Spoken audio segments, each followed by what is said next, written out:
and say, oh shit, the world's coming to end. I don't have enough toilet paper. I know what's going on. We know what's going on in the world today. It's not good, okay? It's not pretty. And I thought my life was going to be destroyed. I was crippled with anxiety. Maybe there's going to be some percentage chance, okay, a non-zero percentage chance that you will die in the next year.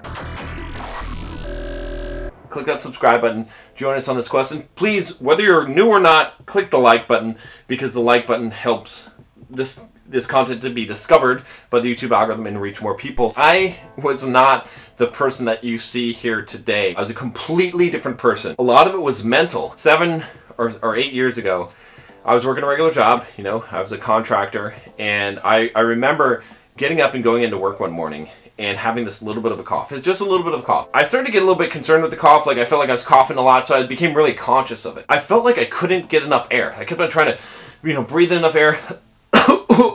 Felt like I just wasn't getting enough air and I was just coughing. All of a sudden, I had this panic moment. It stuck with me throughout the whole day. I was listening to people. I remember walking in the hallways, and I wasn't really listening. I wasn't hearing what they're saying because it was just like, it was tuned out. It was like the Charlie Brown where everyone's like, wah, wah, wah, wah. Long story short, this panic attack, it lasted. Every day for the next couple of weeks, I woke up in the morning and I literally went into work and all I could think about was not getting enough air.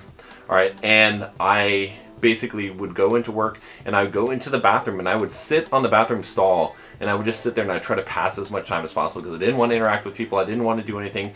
I couldn't focus. I was just like in this constant state of panic. And I thought my life was going to be destroyed. Finally, long story short, I ended up seeing this video or this audio clip from this guy online, and he said, allow yourself to fully feel all the fear and everything that you're experiencing and stop trying to block it out, because you know that's what we try to do, is block it out. It totally changed my life. Not only did it work, it almost instantly cured the panic attacks, but it cured I used it on my fear of flights and then roller coasters and everything, and now, you know, I stand before you today a completely transformed person. The key is what I just told you about accepting the reality and bringing it on. A lot of times when we're in a crisis situation, what we try to do is we try to bury our head in the sand and we try to ignore what's going on. And when you do that, you make things worse because you're not dealing with problems. How many of you have opened up bills or not opened up bills because you got the bill and you just leave it on the counter, right? You know, I've done some things like that before. That is the key problem, right, that we experience in life when we hit a crisis situation, is we don't immediately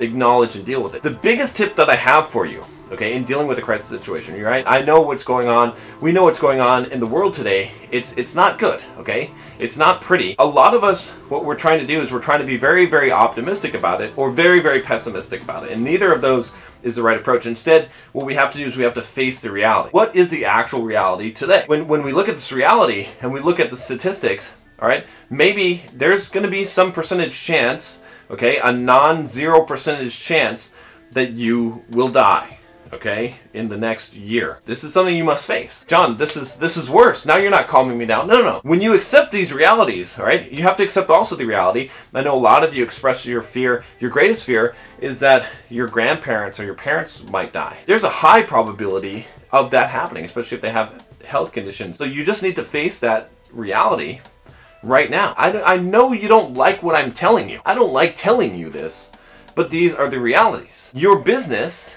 might fail. You probably will get laid off from your job. Your 401k is probably fucked and might be fucked forever.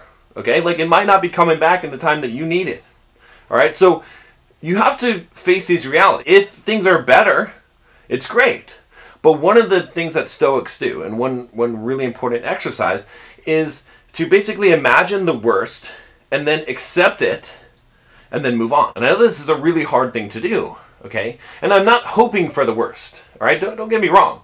And I'm hoping that everything comes out fine. But the reality of the situation is it's probably not. The sooner that we face up to that, the sooner that we can start making things better and stop putting our head in the sand. Because the problem with not accepting the reality is that we do just like the email inbox. Okay, we ignore it. We ignore the problem. We put our head in the sand, and it compounds. It makes it worse. I did the same thing just recently. I do these bonjoros on my phone, right? So what I do is I will, if you sign up for Bulldog Mindset membership, I give you a personal video. I was sick for a while, and then I was traveling and stuff, And I got to the point where I remember walking around the airport in Atlanta, and I had like 70 Bonjoros I needed to do. It was like 60 or 70 of them, because it was like 5 or 6 days worth. And I really didn't feel like doing it then, because when it's like, you know, it's like 4 or 5, it's fine. I can just knock them out real quick. But 60, 70 personal videos that are like a minute long, that's a lot. And so what had happened though was, because I had let it go for like 2 or 3 days and it got to like 20 or 30, I put my head in the sand. I really didn't want to deal with it, didn't want to face the reality. And then it got worse. And finally I had to bite the bullet, and I got reset back to 0. I just want you to look at, and I want you to think about all the possible things that are likely to happen. You got to stay calm by imagining the worst and accepting the worst. You might be like, well, John, I don't know where I'm at. I don't know if I'm that kind of person. I don't know if I'm a Stoic. And you won't find out until shit happens, and then you're put to the test. I've got a test for you. There's a Bulldog mindset quiz right up here. Okay, take the quiz. It's just 10 questions. Okay, and it's going to tell you what your Bulldog mindset is right now, like what your score is from 0 to 100. Okay, I can guarantee you the higher it is, the more likely that you're going to be able to deal with this, that you have the right mindset. If it's really low, it's fine. We need to develop the right mindset, and I'll send you some information on how to do that, some emails that will tell you how to improve that score so that you can have this mindset. There was a period of time, even recently, in the last couple of years, where I was like, you know what? John, you're a pretty big motherfucker. And you did some karate and some martial arts and stuff. But really, like, you haven't done a lot of MMA. And you know what? I think if someone got into a fight with you in a bar, they would probably kick your ass. Like, if someone wanted to, if they actually had the balls to go up to a big fucking guy that's 6'3" and 200 and something pounds, then they could probably kick your ass. You know what? That's probably true. Like, I can think I'm tough shit as much as I want.